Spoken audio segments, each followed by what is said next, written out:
Inform human, आप तक सच पहुंचे, यही हमारी कोशिश है। इन्फॉर्म ह्यूमन में आप सभी दर्शकों का बहुत स्वागत है। हम लोग स्वास्थ्य को लेकर प्रति सप्ताह एपिसोड चला रहे हैं और जिसमें आज ये एपिसोड पे स्पाइन को लेकर ही बातचीत होनी है, क्योंकि डॉक्टर साहब ने हमें बताया था कि इससे संबंधित ही कई सारी बीमारियां हैं। इसमें जो मूल हमारा भाव है कि क्योंकि जीवन का जो पहला सुख है वो स्वास्थ्य है, यदि हम स्वस्थ रहेंगे तो जीवन के तमाम जो आनंद है, तमाम जो लक्ष्य हैं, चुनौतियां हैं, उनको बहुत अच्छे से फेस कर पाएंगे। इसी पे आधारित डॉक्टर साहब का भी पूरी थीम यही है कि लोग स्वस्थ रहें, उसको लेके वो कॉन्सेप्ट पे काम कर रहे हैं। डॉक्टर महेंद्र सिंह जी चौहान साहब, आपका बहुत स्वागत है। डॉक्टर साहब, हम पिछले 3-4 एपिसोड में स्पाइन से रिलेटेड बीमारियों पर बात कर रहे हैं। घुटनों के दर्द के बाद जो एपिसोड शुरू हुए हैं वो स्पाइन पे चल रहा है। आज किस बीमारी पर बात कर रहे हैं? आज हम एक बहुत ही कॉमन बीमारी पर बात करना चाह रहे हैं, जिसको कि एंकाइलोजिंग स्पॉन्डिलाइटिस कहते हैं और ये HLA-B27 पॉजिटिव होने की वजह से हो जाता है। तो आज हम उसी बीमारी पर बात करना चाहते हैं, क्योंकि अपने आप में एक अलग बीमारी है, क्योंकि एक ऑटोइम्यून डिसीज़ है। हमारी सेल के अंदर वो परेशानियाँ आती हैं जो हमारे जो ऑटोइम्यून, जैसे कि नाम से ही जाहिर हो रहा है, जैसे जो इम्यूनिटी है हमारी इम्यूनिटी वीक होने की वजह से वो बीमारी हमारे ऊपर हावी हो जाती है। उनके लक्षण इतने हैं कि कई बार पेशेंट को कंफ्यूज रहते हैं, समझ में नहीं आता, डायग्नोज नहीं हो पाता और कहीं वे स्वस्थ नहीं हो पाते, जगह जगह उनको भटकना पड़ता है। तो थोड़ा सा उसी बारे में आज हम संक्षिप्त में बातें करेंगे, ताकि लोग घर बैठे भी जान ले कि भाई ये सिम्टम उस बीमारी को लेकर भी हो सकते हैं। क्या सिम्टम्स हो? HLA-B27 एक तरह का एंटीजन है जो कि हमारी बॉडी में जैसे रेड ब्लड सेल्स होती है, जैसे वाइट ब्लड सेल्स होती है, तो जो वाइट ब्लड सेल्स होती है उनके जो सरफेस है उसमें वो एक फॉरेन बॉडी है एक तरह की, यानी कि फॉरेन एक अलग से बॉडी अलग से आती है, वो आकर के जम जाती है। तो उस वजह से उसका रेशो बढ़ जाता है बॉडी के अंदर और उस वजह से जॉइंट्स में पेन आना चालू हो जाता है, स्पाइन में पेन आना चालू हो जाता है, अकारण पेन होता है। पेन होगा पेशेंट को, पेन के बाद ये देखा जाए कि उन्हें स्टिफनेस होगी और पेन भी एक अलग किस्म का होगा। यानी कि अगर सपोज कोई डिसीज हमें हो जाती है, मान लो कोई स्पाज्म हो गया है, कोई चोट लग गई, कोई डिस्क में आगे कुछ हो गया, तो एक कंटिन्यू पेन हमें चलेगा। लेकिन इस बीमारी में ऐसा रहता है कि पेन पेशेंट को रात में, मध्य रात्रि में, जब वो नींद में सोने जाएगा उस समय एक सोने के बीच में पेन चालू होता है, आधी रात में, और वो पेन बना रहे एंड सुबह उठने के बाद भी पेन काफ़ी समय तक रहेगा, थोड़ा बहुत चलने के बाद फिर नॉर्मल हो जाएगा। तो कई सारे पेशेंट जो है कन्फ्यूज है, भाई हो क्या रहा है, क्या चीज़ें हैं। बहुत सारी जाँचें हो रही है, बहुत एक्सरे हो रहे हैं, बहुत सारे लोग ऑइंटमेंट ट्यूब्स वगैरह लगाते रह रहे हैं और बीमारी को आगे गेन कर रहे हैं, कहीं ना कहीं उचित इलाज को नहीं जा रहे। तो ये HLA-B27 है। इसके लक्षण हमको जरूर नहीं कि बैक में ही पेन है, स्पाइन में ही पेन है, और अदर जॉइंट्स में भी पेन आ सकता है। इस वजह से हमें स्किन का रोग भी हो सकता है इस डिसीज की वजह से, क्योंकि हमारी इम्यूनिटी को हरास करता है। दूसरा, सोराइसिस भी हो सकता है पेशेंट को, या आंखों में जो ब्लरनेस है वो भी आ सकती है पेशेंट को, ये कारण भी शामिल है उसमें।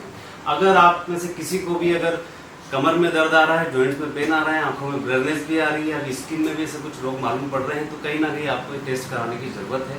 आप जाइए, आपके जो डॉक्टर है नियर बाय, उनको कंसल्ट करिए और वो आपको टेस्ट करके आपको जानकारी देंगे आगे कि इसके क्या क्या कारण हो सकते हैं। इसके देखिए, ये एक तरह का जेनेटिक है। अगर आपके अनुवांशिक भी, आपके माता पिता को अगर ये बीमारी है तो ये आप में भी संभवतः होती ही है।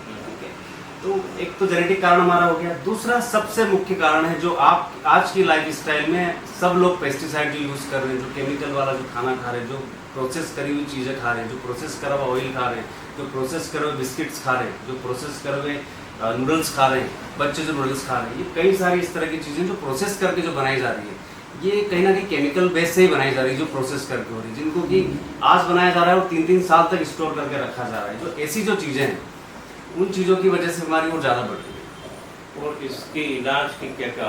अब हम इलाज की बात को करते हैं। इलाज में देखिए, आपको जब भी आप डॉक्टर के पास जाएंगे तो हो सकता है आपको एक्सरे कराएंगे, एक्सरे के बाद आपको हो सकता है MRI भी करानी पड़े, MRI भी करा सकते हैं। अगर स्टेज बाय स्टेज अगर लक्षण और ज़्यादा बढ़ जाते हैं, कई बार इस बीमारी में ऐसा देखा गया, हम बहुत से लोगों को देखते हैं उनका जो गर्दन है वो स्टक हो जाती है, मतलब उनको आंखें चला करके देखना पड़ रहा है, ऐसी कंडीशन में भी आ जाती है। अगर एक टाइम अगर गुजर जाए, एक लंबा अरसा अगर हो जाए, या बहुत से लोगों को रहता है कि नहीं मुझे वो पॉजिटिव है तो मुझे तो सिम्टम नहीं, ऐसा नहीं है। आप इस बीमारी को 99% हील कर सकते हैं बिना किसी ड्रग्स के। हमें सबसे पहले क्या करना होगा, जो हमारे घर में जो हमारा खान पान है उसे हमें बदलना होगा। सबसे पहले हमारा किचन चेंज करना होगा। आप देख सकते हैं सामने हमने वो फूड जो न्यूट्रिशन है वो भी आज हमने सामने ही रख रखा है। इसमें ऑयल से लेकर के बच्चों के बिस्किट से लेकर नूडल्स से लेकर पोहा, रागी का आटा, जौ का आटा एंड सारे मिलेट्स हमने यहाँ तक कि जो शुगर है वो भी हमने यहाँ पर रख रखी है। पहले तो अगर ये चीज़ें ही पेशेंट कम करना शुरू कर दें, इनको लेना शुरू कर दें, तो भी काफ़ी हद तक सिम्टम पेशेंट के डाउन हो जाएंगे। दूसरा, अगर किसी को पॉजिटिव है भी, किसी के घर में फैमिली हिस्ट्री है भी, तो उन्हें सबसे पहले अगर बढ़िया एक्सरसाइज करनी है तो वो स्विमिंग, उन्हें तैराकी करना जरूर चाहिए। अगर हफ्ते में कंटिन्यू भी अगर वो नहीं करते हैं, हफ्ते में 2 बार भी अगर वो स्विमिंग करते हैं, तो बीमारी से काफ़ी हद तक वो निजात पा सकते हैं।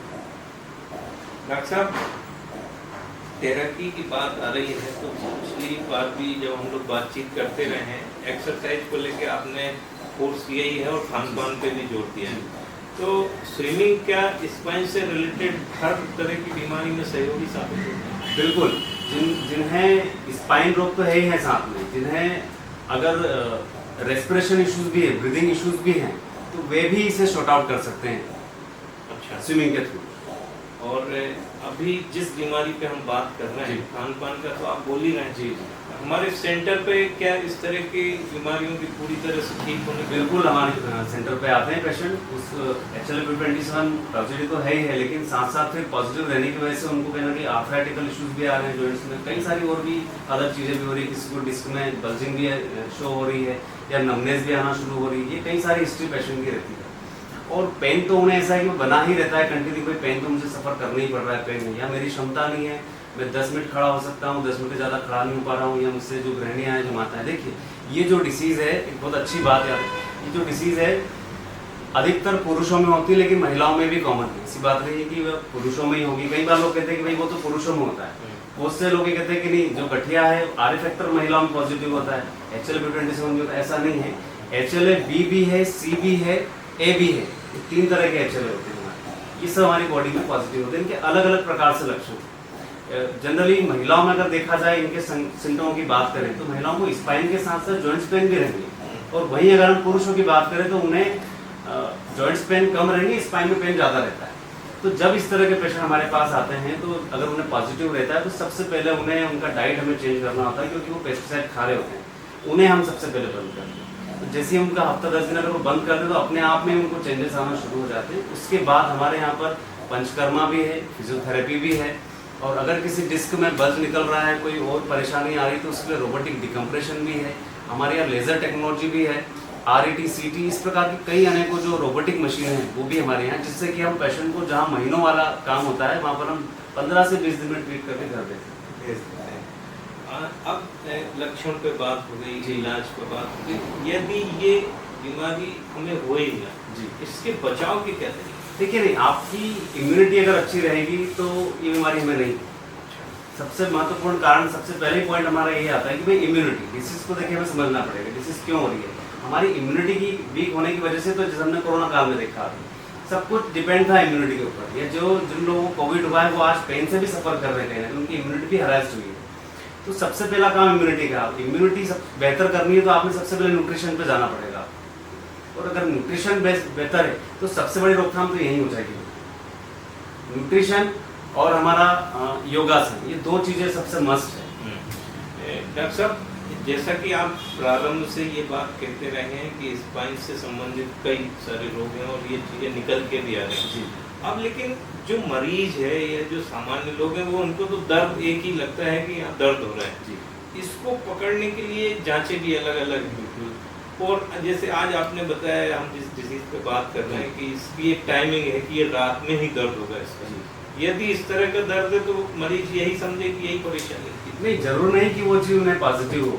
एक कई बार कुछ और कारण भी हो सकते हैं पेन आने के, या किसी की वर्किंग प्रणाली ज़्यादा देर बैठने की हो, ज़्यादा सिटिंग वाली प्रॉब्लम हो। तो हमने कई बार देखा है बहुत से पेशेंट हो, जैसे बहुत सी गृहिणियाँ ऐसी होती हैं कि दिन भर उन्होंने काम कर लिया और रात को उनको पेन चालू होता है। ये एक आम बीमारी है, घर घर की बीमारी मेरे हिसाब से।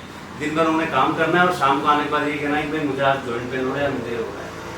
तो वो चीज़ें भी हो सकती है, जरूरी कि वो वही चीज़ पॉजिटिव हो। लेकिन जब भी अगर आपको ऐसा सिम्टम आना चाह रहे हैं तो आप शुरुआती स्टेज पर जाकर के जांच कराइए सबसे पहले। मतलब यही है कि इस तरह की किसी भी तरह का कोई पेन है तो लापरवाही ना बरतें, बिल्कुल ना। उसको विशेषज्ञ से जांच करा लें बिल्कुल। ताकि उसका व्यवस्थित इलाज हो।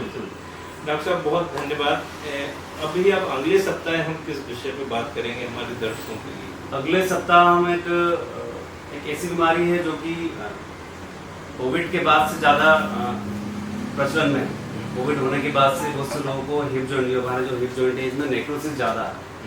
अगर ये भी शुरुआती स्टेज में अगर हम किसी पेशेंट को मालूम पड़ जाता है तो काफ़ी हद तक वो बिना ऑपरेशन के भी क्योर हो जाता है, क्योंकि उस ऑपरेशन में बोल्ट चेंज करनी पड़ती है और एक छोटी से छोटी एज में ये चीज़ें आने लगती हैं। वो बीमारी जो होती है हमारी, या तो कोई व्यक्ति लंबे समय तक एल्कोहल कंज्यूम करता हो या किसी प्रकार से उसने स्टेरॉइड कंज्यूम किया हो, या तो फंगल इन्फेक्शन की वजह से कंज्यूम किया हो या फिर वो यूं भी कंज्यूम करता रहता हो।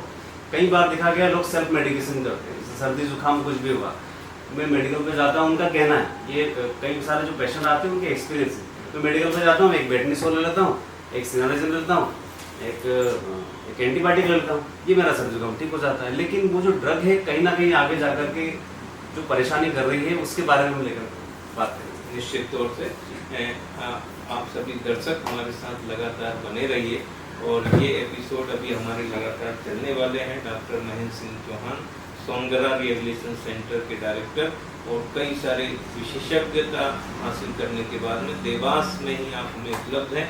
ये हम सभी शहरवासियों के लिए बड़ी उपलब्धि है। आप हमें लगातार समय दे रहे हैं सर, बहुत धन्यवाद।